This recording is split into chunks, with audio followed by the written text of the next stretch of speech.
여러분, 마리아가 믿는다라고 발언했지만 그가 그 믿음에 대해서, 그 기도에 대해서 이루어지지 못하자 그는 계속 절망을 했습니다. 더 구하지도 않았습니다. 그냥 그저 내 기도가 이루어지지 않은 것에 대해서 절망하고 또 원망하고 그렇게 했던 그 마음이, 그 모습이 마리아인 것이죠. 여러분, 우리가 아까 백부장이 얘기한 것처럼 그렇게 한 말씀만 하시옵소서 라고 했던 백부장과 끊임없이 기도가 이루어지지 않은 것에 대해서 절망하고 오열하고 내가 그렇게 실망하고 하나님을 원망하는, 그럴 수 있는 그 마리아의 우리가 비교했을 때 어떤 것이 진짜 믿음이라고 말할 수 있겠습니까? 그렇다면 여러분의 믿음을 한번 살펴보시기 바랍니다.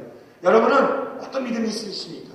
마르다의 믿음이 있을 수 있고 여러분이 마치 마리아의 믿음일 수 있습니다. 기도했는데 되지 않으면 내가 절망하고 내가 원망하고 내가 믿는 거 필요 없다 라고 말할 수도 있을 것입니다. 또 내가 열심히 내가 기도하지만 내가 지금 기도하는 것이 무엇을 기도하는지 모르는 거예요.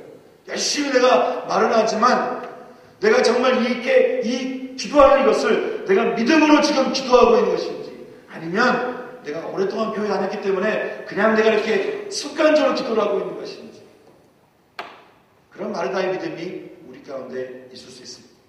그래서 아무리 기도해도 아무런 일이 일어나지 않는 거예요. 기도해도 내 삶 가운데서 아무런 변화가 일어나지 않는 것이죠.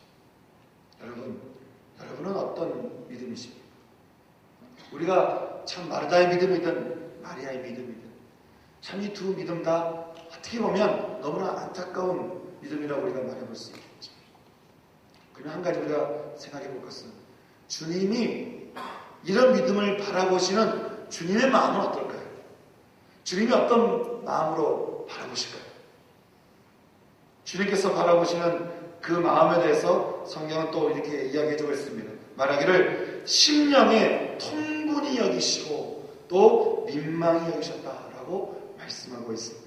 여기 심령에 통분히 여기셨다라고 하는 것은 하나님이 이런 아름다운 창조물을 이처럼 비참하게 죽음 가운데 내몰았던 그런 사단의 세력에 대해서 주님이 분노하셨다는 것을 말씀하고 있고, 또 민망히 여기셨다라고 하는 것은 그렇게 연약한 인생을 향한, 곧 꺼질 숨을 내쉬를 따르민 능력 없는 그런 인생을 향한 그런 인생에 대해서 주님께서 불쌍히 여기셨다라고 하는 것입니다. 우리 주님은 인생을 아시죠. 그래서 우리 인생을 향해서 주님이 갖고 계시는 마음은 긍휼의 마음인 것입니다. 사랑하는 청 여러분, 우리 성도 여러분, 하나님께서 참 우리를 불쌍히 여기십니다. 여러분, 이 불쌍히 여긴다라고 하는 이 말이 얼마나 위대한 말인지 아십니까? 그것은 모든 것이 용서된다는 말인 것입니다. 모든 것을 도와준다라고 하는 것입니다. 이 주님께서 긍휼히 여기신다, 불쌍히 여기신다라고 하면 이것은 모든 것이 용서되는 것입니다. 모든 것이, 모든 문제가 풀려지는 것입니다. 주님께서 우리를 불쌍히 여겨주시기만 하면 우리는 모든 것에서 자유케 되는 것입니다. 그래서 우리가 기도할 때 이렇게 기도해야 되는 것이죠. 하나님, 우리를 불쌍히 여겨주시옵소서. 우리를 긍휼히 여겨주시옵소서. 우리가 그렇게 기도하면 주님께서 우리의 기도를 들으시고 우리 모든 문제를 풀어주시고 상처를 치유하시고 그렇게 우리의 기도에 응답하신다라고 하는 것입니다. 사랑하는 청 여러분, 그리고 성도 여러분, 하나님께서 우리를 불쌍히 여기신다라고 그렇게 말씀하고 계시죠. 그리고 참 순간순간 아파하신 것을 우리 말씀을 통해서 그렇게 말씀하고 있습니다. 그래서 주님이 우리에게 그렇게 말씀하시지 않습니까? 너를 향한 나의 생각을 내가 아니, 그것은 재앙이 아니라 곧 평안이요 너희 장래에 소망을 주려는 생각이라고 주님께서 말씀하고 있다고 하는 것입니다. 사랑하는 청 여러분, 제가 지금 무슨 말을 하고 있을까요? 우리가 믿음 없이 기도할 수 있어요. 믿음 없이 살아갈 수 있어요. 믿음 없이 신앙생활 할 수 있어요. 마리아처럼 그럴싸하게 신앙생활 할 수 있어요. 마리아처럼 조금 해보다가 또 기도하다가 안 되면 절망하고 그렇게 우리가 오해하면서 그렇게 원망할 수 있어요. 하지만 주님께서 그런 우리의 믿음을 바라보시면서 우리를 정죄하시고 우리를 판단하시고 비판하시는 것이 아니라 주님께서 우리를 바라보시면서 불쌍히 여기신다는 것입니다. 여러분, 주님께서 불쌍히 여기신다는 것은 빨리 주님께 돌아와서 그 주님을 믿는 믿음으로 돌아오라는 것이에요. 주님께서 이 나사로의 인생을 참 불쌍히 여기시고 저로 죽을 수밖에 없는 그 나사로를 또 긍휼히 여기시고 그리고 어떻게 하셨습니까? 사람들에게 말씀하시죠. 자, 돌을 옮겨라. 그리고 우리 나사로를 향해서 내가 할 말이 있다. 사람들이 돌을 옮겼습니다. 그러자 주님께서 그 무덤을 향해서 큰 목소리로 말씀하시기를 나사로야, 나사로야, 나오너라. 그래서 어떻게 했습니까? 죽은 나사로가 거기서 수족을 배로 동인 채로 걸어 나오게 되었다고 성경은 우리에게 말씀해 주고 있습니다. 이것을 바라보고 있었던 마르다와 마리아의 심정이 어땠을까요? 신학적인 믿음을 가지고 있었던 마르다와 그리고 절망하는 마리아의 믿음으로서는 도저히 상상할 수가 없는 일인 것입니다. 주님이 정말 저런 분이었나? 야, 우리가 믿는 분이 정말 저런 분이었어? 어쩌면 마르다와 마리아는 그때 진짜 예수님을 믿었는지도 모릅니다. 여러분, 사랑하는 청년 여러분, 많은 사람들이 예수님을 믿는다고 말을 합니다. 믿는다고 말을 하면서 기도합니다. 기도하면서 또 누가 물어보면 아주 신학적으로 그럴싸하게 멋있게 이야기합니다. 하지만 정작 내 삶 가운데, 어려움 가운데, 내 삶의 힘겨움 가운데, 내 삶의 버거움 가운데, 내 삶의 무거움 가운데, 내 삶의 외로움 가운데 전혀 그 예수님이 영향력을 끼치지 못하는 것을 너무나 많이 보는 것이죠. 여러분 믿고 있는 예수님은 여러분의 삶을 변화시키는 예수님이십니까? 아니면 여러분이 그냥 알고 있는 예수님이셔서 그냥 알면 참 좋은 분입니다. 마르다와 마리아에게 있어서 예수님은 좋은 분이었습니다. 하지만 좋은 분 가지고는 우리 삶의 변화가 일어나지 않습니다. 좋은 분 가지고는 우리 삶의 변혁이 일어나지 않습니다. 좋은 분 가지고는 우리 삶의 회복이 일어나지 않습니다. 우리가 그 예수 그리스도를 믿어야 되는 것입니다. 예수 그리스도를 믿는 믿음이 내 삶 가운데 있어야 된다라고 하는 것이죠. 사랑하는 청년 여러분, 저는 정말 여러분의 삶 가운데 예수를 믿는 믿음이 여러분 가운데 있으시기를 주님의 이름으로 축원합니다. 여기도 아마 마리아의 믿음이 많이 있을걸요. 여기도 아마 마르다의 믿음이 많이 있을걸요. 그래서 겉으로는 말은 잘하지만 삶에서 예수님이 전혀 영향력을 끼치지 못하는, 정말 예수님이 그렇게 하실까?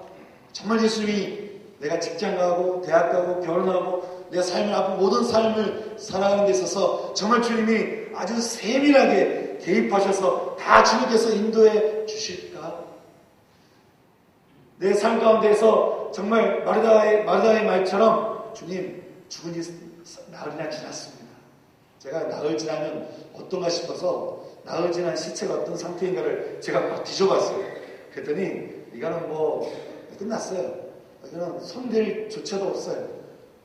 그렇게 우리 삶 가운데서도 완전히 죽어버리고 나는 어떻게 해볼 수 없다라고 말합니다. 내 삶 가운데서 이건 도저히 불가능하다고 말합니다.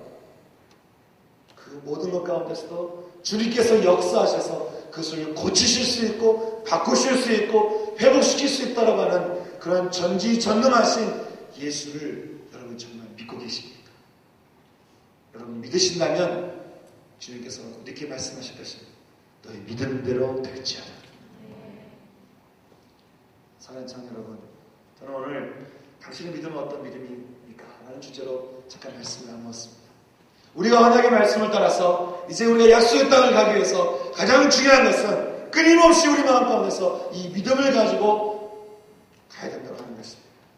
건 믿음 말고 우리가 진짜 믿음, 진짜 예수를 믿는 그 믿음을 가지고 우리가 살아야 된다고 하는 것이죠. 진짜 믿음이 있으면 우리는 내 삶이 회복되어 가는 것을 경험하게 되고요. 진짜 믿음이 있으면 내 성품이 변해가는 것을 보게 되고요. 진짜 믿음이 있으면 나 때문에 다른 사람들이 축복받는 것을 보게 되고요. 진짜 믿음이 있으면 내 삶 가운데서 열매가 맺히는 것을 보게 되고요. 진짜 믿음이 있으면 정말 불가능한 것이라고 내가 믿었던 내 삶의 영역들이 빛 가운데로 회복되고 치유되는 것을 우리가 보게 되는 것입니다. 어떤 분이 그렇게 이야기를 합니다. 자신은 감정이 한번 올라오면 분노가 터지면 아무도 못 막는데요. 근데 예수를 믿고 그 인생 가운데 주님이 찾아오셔서 예수님이 자기의 성격을 만지셨어요. 그리고 그분이 어느 날 본인이 또 화가 나셔서 화를 내는데 화를 내고 있는 자기 자신을 바라보면서 그렇게 말했대요. 이제 그만 이랬대요. 그랬더니 화가 그치더래요. 그러면서 깜짝 놀랐대요. 아, 이게 예수 믿는 거구나. 나는 내 화가 한번 올라오면 단 한 번도 그칠 거라고 생각하지 못해요. 누구도 내 화를 그칠 거라고 생각하지 못해요. 그런데 내가 내 화에 대해서 이제 그만하니까 멈추더라는 거예요. 내 삶 가운데 주님께서 오시니까 내 삶이 전체적으로 회복되어가고 변화되어 갔더라는 것이죠. 나중에 다른 사람, 이전에 직장에 있는 사람이 와서 또 그러더래요.